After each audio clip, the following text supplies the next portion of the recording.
Breaking news. Misinformation campaigns aim to undermine Western support for Ukraine. A flood of online disinformation, from fake street art to doctored media reports demonizing President Volodymyr Zelensky, aims to chip away at the Western support that Kyiv needs to wage war against Russia. Experts believe the lies are intended to sway public opinion against Ukraine in the West by making it appear as though war-weary European and American allies are turning against Zelensky. As attention shifts to the conflict between Israel and the militant group Hamas, Kyiv is frantically trying to maintain Western support in the face of what is likely to be another winter bombing campaign by Russia.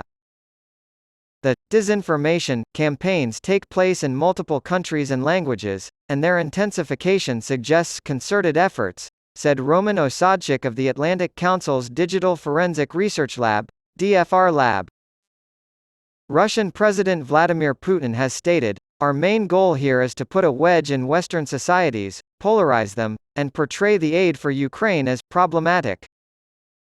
These efforts are aimed at political elites and the general population, some of whom might not closely follow the war, making them more vulnerable to the deceptive accounts. Since the beginning of the Russian invasion in February 2022, Zelensky has been subjected to a barrage of false information, including a series of doctored images of street art mocking him. Among these are hoax images of graffiti in cities like Warsaw, Berlin, and Paris purporting to show Zelensky greedily devouring cash donated by his Western allies. No such vandalism was discovered. German and French media outlets made up stories claiming graffiti showed Zelensky cannibalizing.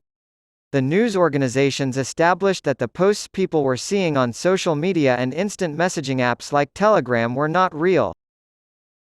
A video that went viral online last month purported to show a billboard in New York City that read, "Glory to urine," next to an image of Ukrainian leader Zelensky during his visit to the United States.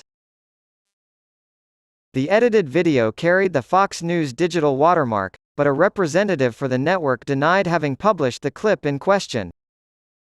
Although the perpetrators of these falsehoods remain unknown, researchers say they are consistent with Russia's decades-long campaign of information warfare aimed at stoking anti-Western sentiments. According to DFR Lab resident fellow for security research Ruslan Trad, there has been a visible growth of Russian propaganda in Europe, when comparing the first few months of 2022 to the present. The Kremlin is capitalizing on war fatigue and apathy, as well as the Euroscepticism and fears of Western and Central European societies. On Thursday, Robert Fico, Slovakia's new populist prime minister, said he had informed the European Union's executive of his decision to halt military aid to Ukraine, raising concerns about cracks in Western support for Kyiv.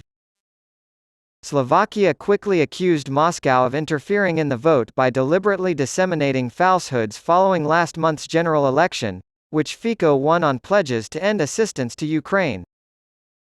Concerns have been raised even in the United States, Kyiv's largest donor of security aid, due to opposition from hard-line Republican lawmakers. A massive $106 billion security bill, including $61 billion in military aid for Ukraine, is currently being pushed through Congress by Vice President Joe Biden. Artillery, small arms, and anti-tank weapons are all part of the new $150 million military aid package that Washington announced for Ukraine on Thursday. According to Zelensky, strengthening air defense is critical to protect Ukrainian cities and infrastructure as winter approaches, so he is grateful to the U.S. for their assistance. Russia's bombing campaign against Ukraine's energy infrastructure last year caused severe hardship for millions of people, and the country is preparing for more of the same. The European Union has given its unwavering backing to the cause. The European Parliament approved a plan to give an additional €50 billion, $53 billion, to Ukraine earlier this month. Despite these strong assurances, local media have reported that U.S. officials are warning that Russian President Vladimir Putin is trying to undermine support for Ukraine from the United States and Europe by employing his spy agencies to spread disinformation and conspiracy theories. Russia is benefiting right now from decades of information activities, said Adam Lelenik of the Beacon Project at the International Republican Institute. Russia cannot win this conventional war but still aspires to win in the information dimension.